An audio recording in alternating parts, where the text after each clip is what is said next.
이번 시간에는 퇴직연금 여쭤보려고 했습니다. 연금 박사 이영주 대표님 모셨습니다. 반갑습니다. 안녕하십니까. 네. 대한민국 연금 1등 연금 박사 이영주입니다. 너무 부러워요. 저도 주식 1등 한번 해보고 싶은데, 네. 그게 아닌 것 같아서. 연금 박사 1등. 주식 제가- 1등. 주식 1등 아니야.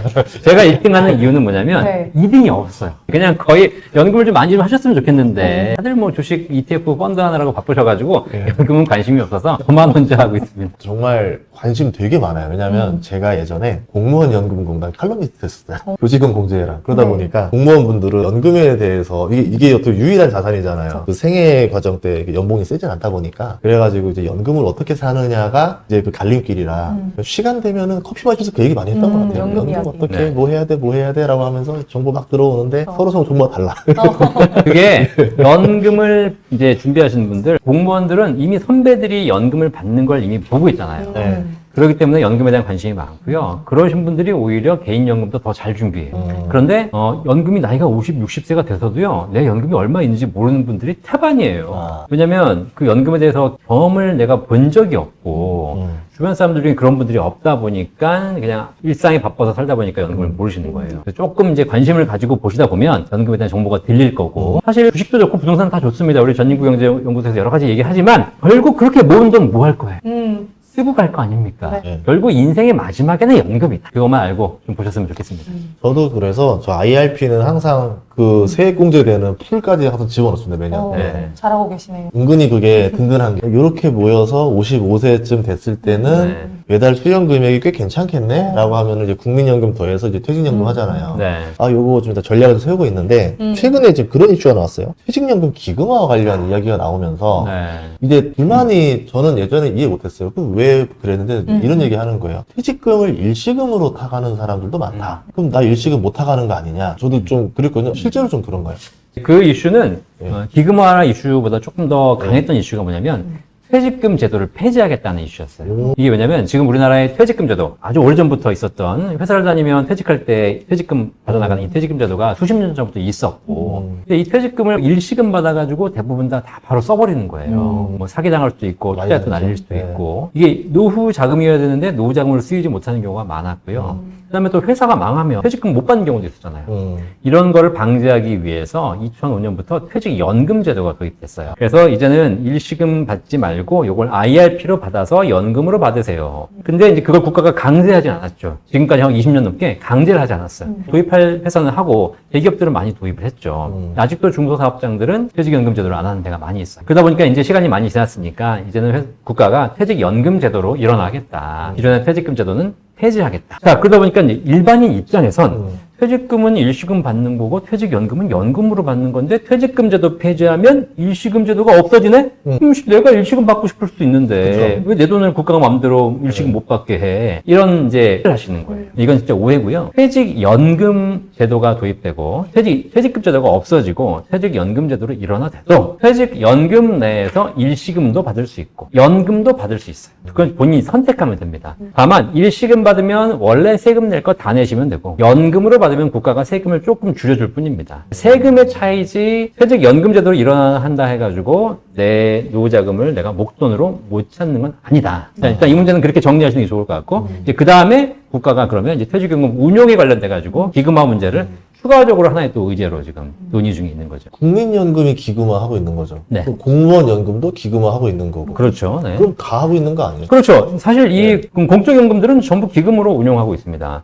이 기금 운용의 가장 큰 장점이 뭐냐면 기금 운용본부가 따로 있어요. 국민연금에도. 근데 운용 수익을 잘할 수도 있고 못할 수도 있지 않습니까? 근데 국민들이 받는 연금액은 관계가 없어요. 국민연금액을 계산하는 공식에 수익률이라는 게 없어요. 우리가 기본적으로 다 예금이나 적금, 펀드 해보시면 아시겠지만 내가 낸 원금 곱하기 수익률 이퀄 적립금 그걸 빼쓰는 거지 않습니까? 그렇죠? 모든 연금에는 수익률이 반영이 되는데 국민연금은요 수익이 많이 나든 적게 나든 내가 받는 연금액은 영향이 없다. 그러니까 이제 사실 기금으로 운영해서 수익이 잘 나주면 뭐가 좋은 거냐? 내 연금액이 올라가는 게 아니라 기금이 이제 많이 쌓이니까 고갈 시점이 늦춰지는 거죠. 사실 공무원연금이나 지금 사학연금, 군인연금 같은 경우에는 이미 기금이 바닥이거든요. 지금 운용할 돈도 없어요, 이제. 왜냐면 이미 수십 년 동안 너무 많은 돈을 지급해 왔기 때문에. 그래서 이제 세금으로 충당하고 있는 상황이 되는 거죠.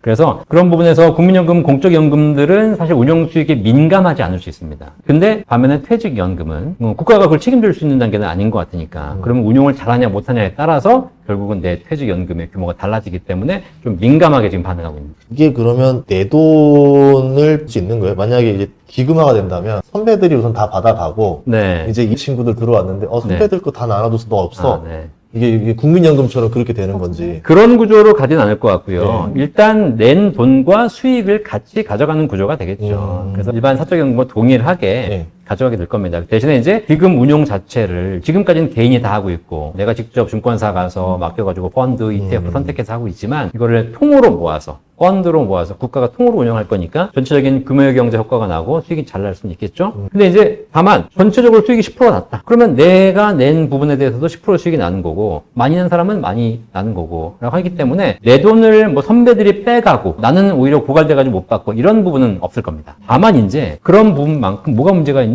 운용을 못해서 손실이 났을 경우 어떻게 하냐? 이런 문제가 있죠. 운용을 잘하면 좋겠지만 지금이야 뭐 주가가 좋으니까 운용 수익이 낮다고 하지만 또 이렇게 업앤다운이 항상 있잖아요. 그래서 내가 하필 내 퇴직금을 기금으로 맡긴 시점이 고점이야. 그래가지고 한 6개월 있다 쳐다보니까 갑자기 마이너스야. 나는 평생에 퇴직금은 예금만 운용해가지고 마이너스를 본 적은 없어. 수익은 높진 않았지만. 근데 지금 국가가 운영하는 기금에 맡겼더니 바로 마이너스 5%? 그거 어떻게 된 거야? 여기에 대해서 이제 불안이 커지면 이제 여러 가지 또 불만들이 생길 수 있는 거죠. 그러면 기존에 자기가 스스로 투자했던 사람들은 계속 투자를 할 수 있는 거예요? 아니면 이제 그게 다 없어지고 일괄적으로 한다 뭐 이런 얘기인가요? 지금 아직 그 구체적인 제도가 나오진 않았습니다. 근데 이제 안을 보면 아무래도 개인이 선택에 맡길 수 있을 것 같다. 그러니까 이제 전체 퇴직금을 다 기금으로 운영하는 건 아니고요. 지금 퇴직연금 제도가 DB형하고 DC형이 있잖아요. 이 중에서 지금 얼마 전에 뉴스를 보니까 DC형이 어차피 지금 운영 중이니까 DC형을 퇴직 그 기금으로 운영하는 방안을 지금 고민하고 있는 것 같더라고요. 그러면 그 중에서 뭐 지금 DC형이 한 100조 이상 있는데 이거를 그냥 바로 그냥 갖고 와라. 그래서 국가가 다 운영하겠다. 이렇게 하지는 않을 것 같고 국민들에게 이제 이야기하겠죠. 지금 현재는 뭐 무슨 증권사에 무슨 펀드, 무슨 ETF로 운영하고 있는데 이거를 우리 기금으로 운영할 테니까 이쪽으로 갖고 와라 라고 하게 되면 이제 국민들이 선택하는 구조로 가게 되겠죠. 아, 그래서 그 많은 분들이 그 기금화 되기 전에 얼른 퇴직금이 어떤 옵션으로 선택되어 있는지를 봐서 내가 주도권을 조금이라도 더 쥐고 싶으면 DC형으로 설정을 해둬야 된다. 그러면 이제 전체적으로 선택할 기회를 주는 건가요? 일단 DC형으로 넘어왔으면 선택할 권한은 없는 거예요. 다시 DB로 돌아갈 수는 없어요. DB에서 DC로 넘어갈 수는 있지만 DC에서 DB로 넘어갈 수는 없는 거죠. 이게 DB, DC가 좀 어려운 얘기인 것 같은데 DB형은 뭐냐면 기존 퇴직금 제도와 동일하게 사실 운용 수익과 관계없이 열심히 회사만 다니면 퇴직금이 쌓이는 구조가 DB형의 수익이 나건 안 나건 종업원은 고민할 필요가 없어요. 사장님만 고민스럽죠. 이 직원을 승진시켜주는 만큼 퇴직금이 올라가니까 그런 고민이 있기 때문에 별개 고민이 없거든요. 근데 내가 만약에 DB형에서 DC형으로 넘어왔다. 그때는 이제 직접 운용을 해야 되기 때문에 이때부터는 고민스럽죠. 내가 이거를 어느 펀드 ETF에 맡길 것인가 아니면 국가가 운영하는 퇴직연금 기금에 맡길 것인가를 고민해야 되는 것이고 만약에 이 DC형 전체를 국가가 퇴직연금으로 기금화하겠다. 그럼 나는 이제 진짜 선택권이 없어지는 겁니다. 그죠? 그럼 그냥 국가가 하려니까 맡기는 거죠. 근데 여기서 이제 우리 대통령께서 뭐라고 하셨냐면 국민들에게 욕먹는 일은 안 하겠다라고 하셨어요. 그 얘기는 무슨 얘기냐면 퇴직연금을 기금화해도 그 부분에 대해서 국민들이 욕먹지 않게 운영을 잘 하겠다는 거거든요. 그죠? 근데 사실 이게 좀 걱정스러워요. 손실이 나면 만약에 국가가 기금으로 운영했는데 손실이 났어요. 근데 욕을 안 먹으려면 손실을 국가가 메꿔줘야 되잖아요. 이거는 어디서 나오는 거예요? 세금으로 메꿔야 되는 거잖아요. 그렇죠. 그러니까 그런 부분에서 또 다른 분란을 만들 수 있는 것이죠. 그래서 저는 퇴직연금을 기금화한다 하더라도 모든 펀드가 그렇듯이 손실의 위험성을 충분히 고지하고 그리고 국민들이 선택할 수 있도록 해주는 것. 그 다음에 하지만 개인적으로 운영하는 것보다는 기금으로 운영하는 것이 규모의 경제에 있어서 훨씬 더 높은 수익을 낼 수 있잖아요. 지금 국민연금 기금도 연수익률 6%, 7%까지 내고 있는 걸 보면 사실 그런 부분에서 훨씬 더 유리한 게 있거든요. 그리고 개인이 운영해봐서 알겠지만 쉽지 않아요. 스트레스 받아. 이게 뭐 오르면 또 갑자기 좋았다가 떨어지면 안 좋고 이렇지 않습니까? 그죠? 이런 부분에서는 아마 기금으로 운영하는 것이 결론적으로는 더 좋을 겁니다. 근데 이제 그 과정을 어떻게 잘 우리가 참아내느냐가 문제가 되겠죠. 실제로 뭐 쌓여있는 퇴직연금은 꽤 되는데 그 수익률이 진짜 뭐 은행 정기예금 수준이다 뭐 이런 네. 얘기도 있던데 네. 실제로 어느 정도의 수익률을 지금 내고 있는지 퇴직연금 적립금이 혹시 얼마인지 아세요? 400조가 넘는다고. 네. 이거를요, 지금 400조 넘는다고 얘기를 하잖아요. 근데 저도 방송 나가면 계속 물어봐요. 근데 얼마나 얘기를 할 수가 없어. 기하급수적으로 늘어나고 있으니까. 그렇죠. 그죠. 불과 몇 년 전만 해도 200조, 300조라 그랬어요. 맞아요. 근데 갑자기 어느 순간 400조? 지금 어제 뉴스 나왔어요. 네. 그러니까 이제 뭐 투자 수익도 늘어나고 있고, 그다음에 퇴직금들이 쌓여가고 있으니까 점점 퇴직연금 기금이 늘어나고 있어요. 그러니까 500조 가까운 금액이 퇴직연금에 쌓여 있는 겁니다. 이게 500조가 얼마인지 사람들이 감이 안 오잖아요. 네. 예를 들면 국민연금 기금이 지금 현재 얼마인지 아세요? 1000몇 조 넘죠. 네, 국민연금이 지금 수익까지 합쳐가지고 한 1,400조, 1,500조가 돼요. 국민연금. 전체 국민들이 갖고 있는 국민연금을 총 합쳐서 1,500조인데 퇴직연금만 500조고요. 이게 앞으로 1,000조 이상 간다고 하잖아요. 결국은 국민연금에 맞먹는 시장이 퇴직연금 시장이 되는 것이고 국민연금은 앞으로 점점 지급을 많이 해야 되기 때문에 이 기금은 감소할 거예요. 근데 퇴직연금은 계속 쌓여가고 있다 보니까 더 늘어난다는 거죠. 이런 차원에서 사실 퇴직연금이 엄청나게 커지고 있습니다. 그런데 이렇게 커지고 있는 500조, 1000조의 퇴직연금 시장을 보고 있는데 말씀하신 대로 수익률 대부분이 다 그냥 안전자산에만 들어있는 겁니다. 거의 한 뭐 80% 이상. 그러다 보니까 운용 수익률이 2%대 초반밖에 안. 퇴직금을 갖고 있는 분들의 입장에서도 좀 답답하죠. 옆에는 뭐 지금 주식 수익 나가지고 갑자기 뭐 코스피가 5,000원 갔다 이런 얘기 하고 있는데 퇴직금을 보니까 뭐 2% 수익 나고 있고 이게 사실 결국은 뭐냐면 더 좀 암울해지는 거잖아요. 이런 고민을 하고 있는 거예요. 국가도 그런 고민을 하고 있습니다. 이 수많은 퇴직금, 저금리 자산에 묶여있는 이 퇴직금을 어떻게 하면 더 불려서 우리 국민들의 노후를 조금 더 안정스럽게 만들 것인가 고민하고 있는데 거기서 이제 기금화 논의가 나오고 있는 거죠. 근데 기금화 논의는 뭐 10년 전부터 나왔다. 그런데 왜 현 시점에 이렇게 하려고 시도를 하는 건지 네네네. 이것도 좀 궁금해요. 그래서 그런 뉴스들이 많구나. 왜냐면 얼마 전에 대통령이 나오셔서 퇴직연금 기금화를 하려고 그랬더니 국가가 개인 돈을 가져간다. 뭐 이렇게 오해를 하시는 분들이 계신다라고 했는데 사실 이제 그런 부분에 대한 논의는 꾸준하게 돼 있죠. 지금도 논의하는 과정인 거고 이게 뭐 다음 달에 시행될지 1년 후에 시행될지는 알 수 없는 거죠. 근데 이 국민연금이 점점 이제 재정 고갈 얘기들이 많이 나오면서 무슨 문제가 있냐면 국민연금하고 퇴직연금하고는 별개의 문제인데 이게 지금 이제 섞여버린 거예요. 통합한다, 기금을. 통합한다는 얘기도 네. 있고, 그 다음에 결국은 이게 사실 주식시장으로 들어가서 통합되게 생겼어, 지금. 이게 무슨 얘기냐면, 국민연금 기금이 점점 지금은 쌓여가고 있지만, 결국은 이제 받아가는 사람들이 늘어나면서, 2030년, 40년이 지나고 나면, 이제 기금이 점점 빠져나가게 됩니다. 그러니까 이제 예를 들면, 뭐, 전인구 대표님 아직 젊지만, 우리 아나운서님 아직 젊잖아요. 그죠? 저 같은 사람은 이제 조만간 받아야 돼. 그러면 이제 지금까지 더 돈을 내는 것이 아니라 연금을 받아야 되는데, 그럼 연금, 기금, 국민연금 입장에서는 줘야 되면 기존에 갖고 있는 자산을 팔아야 되지 않습니까? 지금까지는 안 팔아도 돼요. 왜냐면 들어오는 돈이 더 많으니까. 들어온 돈으로 주면 되잖아요, 그냥. 운용은 운용대로 하면 되죠. 근데 이제 들어온 돈은 별로 없는 상태에서 여기서 빼줘야 되는 거니까 이거 팔아야 되는 거예요. 근데 이 팔아야 되는 적지 않은 자산이 주식시장에 투자되어 있지 않습니까? 그러면서 결국은 팔아야 되는 입장에서 주가가 하락하고 이런 위험이 있으시잖아요. 이걸 어떻게 하면 좀 지탱할 수 있을까? 그런데 퇴직연금 시장이 있는 거고. 그럼 퇴직연금을 여기서 약간 좀 기금화 해가지고 투자 비중을 높여서 이거를 주식시장으로 유입시키면 이런 부분을 좀 상쇄할 수 있잖아요. 이게 이러다 보니까 이것들이 이제 어떻게 되냐? 국민연금에 하는 것을 퇴직연금으로 방어한다. 특히 최근에 뭐 환율이 또 고환율 되니까 이 환율 시장을 국민연금을 통해서 방어하다 보니까 왜 국가가 개인연금, 개인자산으로 그런 거 하냐라고 얘기하잖아요. 이게 사실 저는 우연히 일치한 거라고 생각을 해. 우연히. 국가는 국민들의 퇴직금을 늘려주기 위해서 여러 가지 고민을 하고 있는데 이 타이밍상 그럴 수밖에 없는 것 같고 앞으로 더더욱 그럴 수밖에 없어요. 그리고 결론적으로도 퇴직연금을 주식시장으로 옮겨서 기금화하는 순간 국민연금의 주가를 매도하는 부분을 방어하는 부분에 굉장히 많이 쓰이게 될 거예요. 현실적으로 그렇게 되는 것이지만 그것이 결론적으로 좋을지 안 좋을지는 지금 판단할 수는 없는 거죠.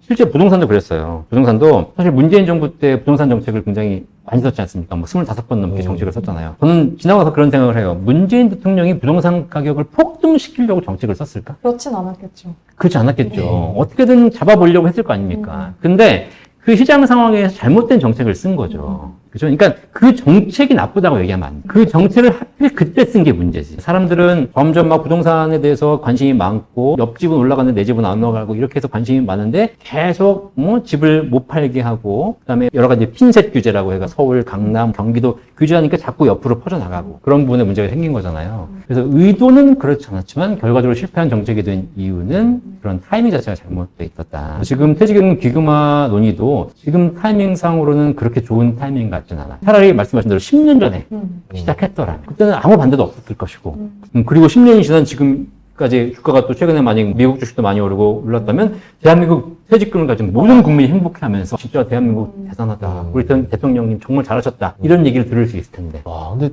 이제 합쳐서 2,000조면은 저는 뭐 생각했냐면 난 자꾸 수혜주가 떠올라. 와, 우리나라에서 자산운용사 제일 큰 데가 어디지 하면서 뭘 사야 됩니까? 삼성을 사야 되나 미래에서 사야 되나 이러면서 아무래도 대형 증권사가 퇴직연금 많이 가지고 있을 거 아니에요. 확보하니까 이제 그거를 굴리면은 이제 수수료가 있을 테니 운용 수수료만 받아도 2,000조를 와 1%만 먹어도 20조짜리 싸움인 거예요. 네. 수수료가. 근데 그걸 기금화하게 되면 네. 과연 그걸 민간 운용사에서 맡겨서 할지 별도로 운용본부를 만들지 그것도 한번 좀 봐야 되거든요. 국민연금 같은 경우는 직접 하는 것도 있고 이제 위탁으로 쪼개는 것도 있고 이렇게 그렇죠. 있잖아요. 근데 어쨌든 그 위탁으로 쪼개는 것조차도 기본적으로 기금운용본부에서 하는 거니까. 그렇죠. 또 설계는 다 하고. 기금운용본부가 예. 만들어지거든요. 예. 만약에 퇴직연금도 기금하게 되면 운용본부가 따로 만들어질 겁니다. 이제 그래서 민간에 얼마나 위탁할 것인지 아니면 얼마 직접 운용할 것인지 결정되겠죠. 어쨌든 이거는 약간 좀 사적인 얘기지만 퇴직연금을 기금화하는 것이 일반 민간 운용사 입장에서는 별로 그렇게 달갑지는 않을 수 있어요. DC를 뺏겨버리니까. 그렇죠. 지금 예. 시스템도 다 갖춰져 있고 네. 어쨌든 그런 거고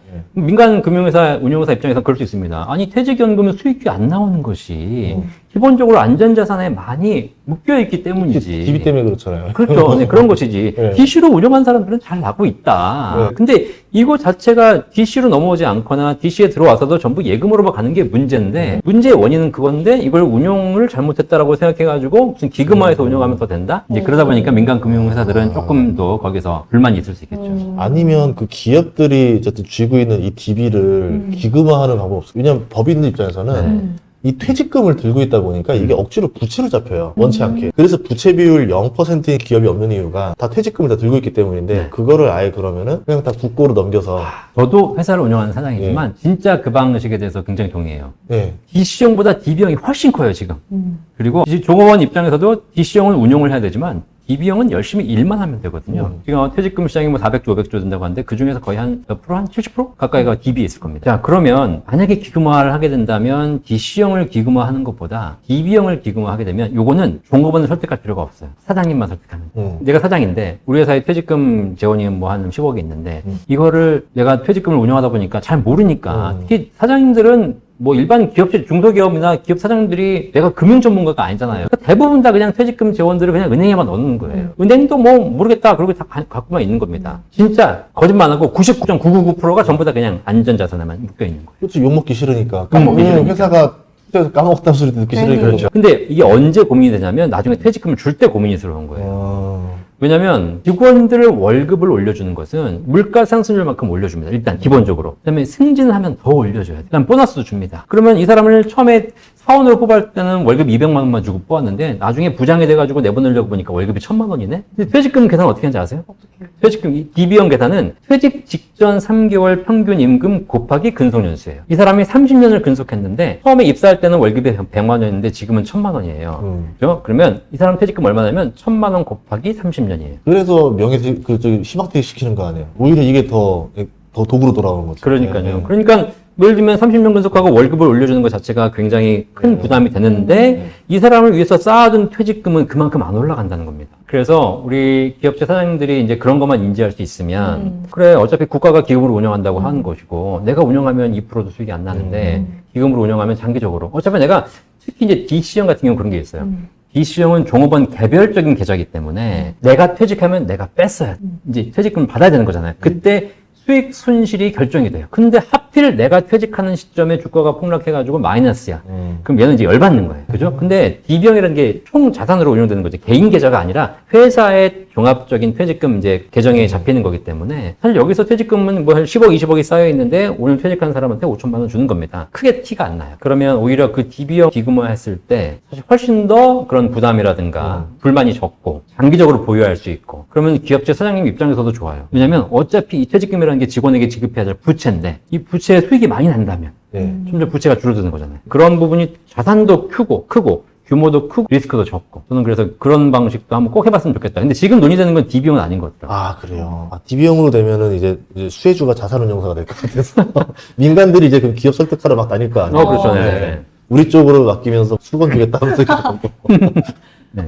그러면 퇴직연금 수익률을 높일 수 있는 방법 좀 없을까요? 일단은 뭐 그냥 자산 배분 차원으로만 예. 해도 일정 부분 높일 수 있을 것 같다. 뭐 그건 뭐 전인구 대표님도 잘 아시겠지만 우리나라의 지금 수익률이 낮은 가장 큰 이유는 어쨌든 안전자산 비중이 너무 높은 거거든요. 그래서 약간의 리스크를 감수하더라도 자산 배분 비중을 조금 더 공격적인 자산으로 옮기면 수익률은 장기적으로는 더 올라갈 수 있을 것이다 라고 보고 있고요. 다만 이제 그런 부분에서 제가 한 가지 우려되는 건 있어요. 지금 우리나라에서 기금화하고 그다음에 여러 가지 퇴직연금의 수익률을 올리게 노력한다. 그다음에 이제 뭐 IRP나 이런 퇴직연금에서도 디폴트 옵션 이런 거 작년 재작년에 시행이 돼가지고 뭐 워낙에 투자를 안 하니까 지금은 안 해도 돼.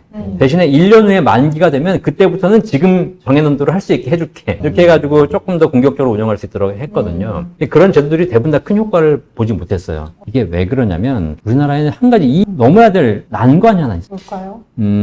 퇴직금이 규모가 450조, 500조가 된다고 하지만 여기에 대부분을 갖고 있는 사람들의 나이대가 전부 50대예요. 퇴직금의 구조상 20, 30대는 퇴직금 계좌는 갖고 있어도 쌓인 금액이 얼마 안 됩니다. 그죠? 네, 우리 아나운서님이나 뭐 젊으신 직원들 내가 올해 연봉이 예를 들면 3천만 원이다. 시형이다. 그럼 300만 원 받거든요. 네. 그걸 3년 쌓아놔 봐요. 900만 원이에요. 그래가지고 보통 이렇게 3년 만에 퇴직하는 이제 친구들이 있어요. 직장 이직하는 친구들이. 3년 만에 퇴직해가지고 퇴직금을 받아서 보니까 1만 원이 안 돼. 이걸 뭐 해? 이걸로 내가 노후를 어떻게 살아? 이걸로 여행이나 가자. 하나 바꾸자. 이렇게 되는 거예요. 그래서 이제 젊은이들은 퇴직금 규모가 작습니다. 반대로 퇴직금은 직장 생활을 오래 꾸준히 20, 30년 해온 50대 이후가 굉장히 많이 쌓여 있어요. 그들이 보통 적게는 5천만 원 1억, 많게는 2, 3억씩 퇴직금이 쌓여 있는 거예요. 제가 딱 한 12년 일하고 공무원 12년 퇴직할 때가 4천 얼마 정도 나오더라고요. 근데 이게 되게 고민되는 거예요. 요 돈이면은 네. 와 쓸까? 미래는 모르겠고 우선 당장 눈에 보이더라고요. 아른아른 거리니까. 네, 연금은 뒤의 일이고 우선은 지금 당장 급한 일에 돈을 쓰고 싶다는 유혹이 엄청 강했는데 넣어놓고 나서 지금 몇 년 지났거든요. 천만 다행이라 생각 많이 했죠. 그렇게 해서 쌓이는 돈이 50대가 되면은 몇천만 원, 몇 억이 되는 건데, 자, 이분들 생각해봐요. 50대, 60대에게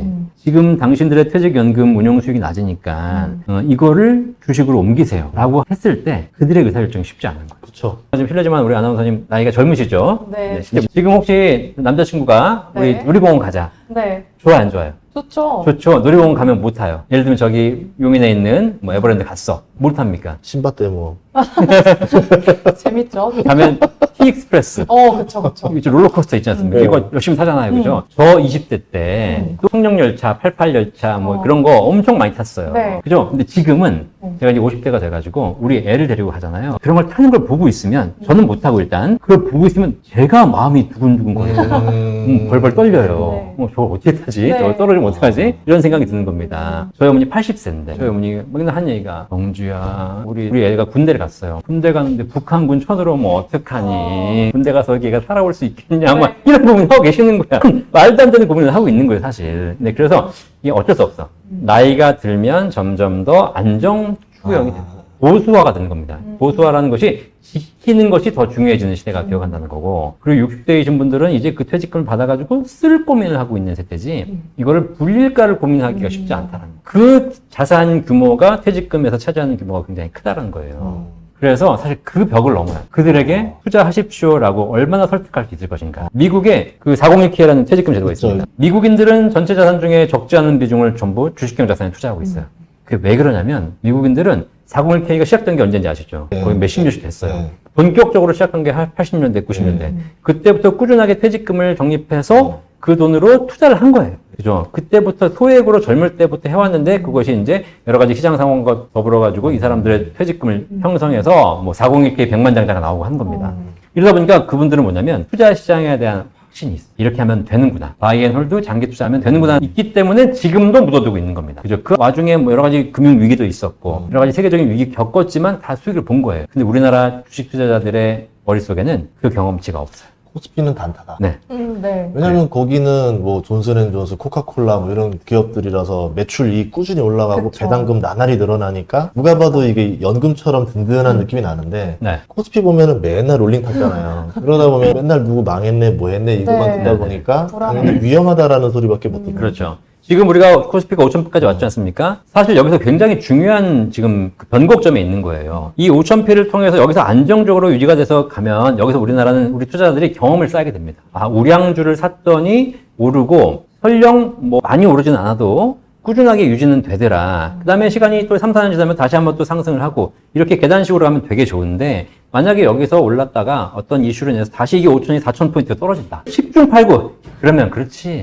다시는 주식 안 해. 네. 이것도 나가는 거예요. 이 잘 보시면 그래서 우리나라가 이 퇴직연금의 기금화해서 주식 투자 비중을 높이는 것이 되게 쉽지 않은 문제가 되는 것이다. 근데 우리나라 사람들은 주식에 대한 성공 경험은 없어요. 부족해요. 근데 우리나라 사람들은 대신에 반대로 딴 게 있어요. 부동산에 대한 투자 성공에 대한 확신이 있어요. 근데 저는 그런 생각을 해요. 이게 가능할지는 않겠지만 퇴직연금을 기금화해서 이 기금화된 돈을 모아서 원베일리를 사준다. 다 투자할 거야 아마. 좋은데? 그렇죠. 내가 원베일리 100억짜리 지금 못 사지만 내 1,000만 원씩 다 100명, 1,000명 모아가지고 원베일리, 원펜타스 우리 또 이혜훈 장관 후보자께서 쓰셨잖아요. 그 처음에 원펜타스 이런 걸 사준다. 그러면 아마 다들 몰릴 거예요. 왜냐면 강한 부동산 있는 사람들 많은 말 뭐냐면 이거 팔고 어디 가냐 네. 할 게 없어. 이거만큼 투자 가치 좋으면서 실거주 편한 데가 어딨냐 이러니까 할 말이 없어. 그래서 이제 그런 부분들을 좀 먼저 선결되어야지 이 기금화 문제라든가 위험 자산으로 넘기는 문제들이 좀 해결될 것이다. 이 채널이 워낙에 또 많은 분들이 보시기 때문에 제가 꼭 해야 될 게 뭐냐면 국가가 뭔가 정책을 낼 때는요. 정책을 내기 이전에 국민들을 설득하는 과정이 같이 병행돼야 돼요. 이해시키는 과정. 국민들의 이해도는 굉장히 낮은데 아주 우수한 정책을 내봐야 못 따라와요. 이걸 교육해서 국민들의 수준역까지 올리는 작업이 필요합니다. 대표적으로 재작년에 실패한 정책이 뭐냐면 초등 5세를 그 유치원이 아니라 5세를 초등학교 입학시키는 문제였어요. 5살, 6살짜리를 이제 초등학교에 입학시켜야 된다. 이 정책을 시행했다가 바로 일주일, 2주일 만에 접었거든요. 반대 때문에. 근데 이걸 잘 보시면 저도 애를 키우는 입장에서 지금 우리가 학교를 7살, 6살에 가잖아요. 그죠? 근데 그게 언제부터냐면 수십 년 전부터 그래왔어요. 근데 애들이 지금 발육 단계가 굉장히 좀 좋아졌어요. 그래서 실제 현장에서는 어떤 일이 벌어지냐면 초등학교 6학년은 이제 더 이상 초등학생이 아니에요. 맞아요. 성인이에요. 예, 신체적인 성징으로 보나 여러 가지 얘기하는 거나 얘는 초등학교에 있으면 안 되는 애들이에요. 그 정도로 발육이 빠른가요? 그러니까 초등학교 선생님들이 애들을 키우는 교육하는 입장에서 초등학교 6학년 애들은 이미 더 이상 우리가 감당할 수 있는 수준의 애들이 아닌 거예요. 정신적으로도 그렇고 신체적으로도 그렇고. 그래서 초등학교 6학년 애들은 중학교를 넘기는 게 맞아. 그러다 보니까 근데 마찬가지 초등학교 지금 5세, 6세 되는 애들도 예전에 비해서 애들이 훨씬 더 발육도 빠르고 생각도 빠르고 이렇게 돼버렸거든요. 이들이 저건 더 이상 유치원에 있어야 될 애들이 아니라 얘들이 초등학교로 빨리 들어와야 되는 이게 어차피 인간의 역사상 이렇게 좀 바뀌어야 되는 필요가 있어요. 취지는 정말 좋았고 사실 현장에서는 굉장히 필요로 하는 제도 중에 하나예요. 근데 이거를 국민들은 한 번도 생각해 본 적이 없잖아요. 그런 거에 대해서. 초등학교 관련된 일을 하는 사람들은 그걸 고민을 많이 했겠죠. 근데 국민들은 생각해 본 적이 없어. 근데 갑자기 어느 날 장관이 나와가지고 5세, 6세를 초등학교 보내는 정책을 한번 만들겠습니다. 라고 했더니 갑자기 이게 마른 하늘에 무슨 소리야? 이런 거고 갑자기 유치원 하시는 분들. 그럼 우리는 장사 접으란 얘기야? 그렇죠. 그러고 나서 이제 반대를 막 하기 시작한 거예요. 그래가지고 일주일, 2주일 동안 엄청 반대해가지고 결국은 접었어요. 제가 보면서 안타까운 게 뭐냐면 저거는 언젠가는 시행되어야 될 시책인데 그 부분에 대해서 너무 섣불리 꺼냈다. 그러면 제도를 꺼내기 이전에 사람들 무슨 기억하냐? 이건 나쁜 제도라고 기억하잖아요. 이제 그게 아니라 제도를 꺼내기 전에 이런 부분에서 충분히 유치원 선생님들 이야기도 듣고 초등학교 선생님들 이야기 듣고 학부모들 이야기 듣고 그런 과정에서 이렇게 공론화 과정을 거쳐서 아 이런 게 필요하구나라는 게 인지되면 국민들도 인식이 될 것이고 그때 가서 이제 정책을 펴야 되는 건데 이 퇴직연금 기금마다 제가 보기엔 그런 작업이 좀 필요한 것 같다. 좀 주식에 대한 믿음이 좀 더 생긴 다음에 해야 된다 이거죠. 그렇죠. 그래서 지금 사실 코스피 5,000으로 된 걸 가지고 바로 떨어지지 않고 요거 일정 부분 유지가 되면서 사람들이 투자에 대한 생각들이 점점 더 좀 장기 투자가 강해지면 그때는 기금화 한다고 했을 때 반대하는 사람이 없을 거예요. 실제로 그래서 정부에서도 많은 노력을 하고 있잖아요. 배당 분리과세 접시 비활도 하고 있는데 그게 어느 정도 결과가 나온 다음에 이야기 나와도 늦지 않겠다라는 생각이 드네요. 네. 네. 정책이 너무 앞서가는 것도 안 좋죠. 생각과 같이 가는 게 제일 좋은 거죠. 알겠습니다. 오늘 이 말씀 들어보고 나니까 퇴직형 기금에 대해서 좀 다각적인 시각을 얻게 된 것 같아요. 그리고 이제 DC, DB? 네, DCDB. 아니, 우리 직원이니까 DC 할 거예요? DC 해야 될 것 같아요. 알았어, DC 해줄게요. DB 선택할 수 있어요, 혹시? 이미 선택은 없다. DB 하면 저기 정년이 짧아질 수 있으니까 저도 회사를 운영하는 입장에서 저희 직원들 전부 DC를 하고 있습니다. 저 작년에 저희 직원이 조선주에서 네. 80% 났어, 수익률이. 그 DC로 걸어서. 그 퇴직금 2배 됐잖아요, 1년 만에. 네. 재미나죠. 쏠쏠하겠는데요? 예, 근데 DB는 그런 재미가 없잖아요. 그래서 여기서 한 가지 주의하실 게 있어요. 왜냐면 그분 퇴직금은 그래 봐야 몇백만 원이었을 거다. 그러니까 예를 들면 1,000만 원 가지고 80 나봐야 1,800만 원이잖아요. 그게 계속되면 좋겠지만 결국은 나중에 진짜 1억, 2억이 됐을 때 프로가 나면 내 노후 자금이 달라져요. 근데 500만 원, 1,000만 원이 80% 수익이 나는 것은 사실 되게 보면 아쉬운, 안타까운 일이지. 하필 이거밖에 안 됐을 때 내가 시드머니가 적을 때 이렇게 네. 수익이 난 거잖아요. DB는 대신 회사가 망하면 못 받는. 뭐 이- 그래, 갑자기 어느 날 저기 뭐저 사라졌어. 이제 사장님 제 퇴직금. 절대 제가 네. DB형 퇴직금을 네. 가지고 있는 그 중소기업 직원들은 항상 재무 담당 직원하고 꾸준하게 밥을 먹어야 돼. 사장님 어디 도망갈 것 같아. 네. 회사 재정이 좀 어떠냐? 그래서 내 퇴직금 줄 만한 거 있냐? 물어봐야 돼. 그래서 중소기업은 확인해 DC를 진짜 많이 선택을 하고 좀 대기업들이 DB 많이 하는 걸로 알고 있어요. 또 소중한 정보 감사합니다.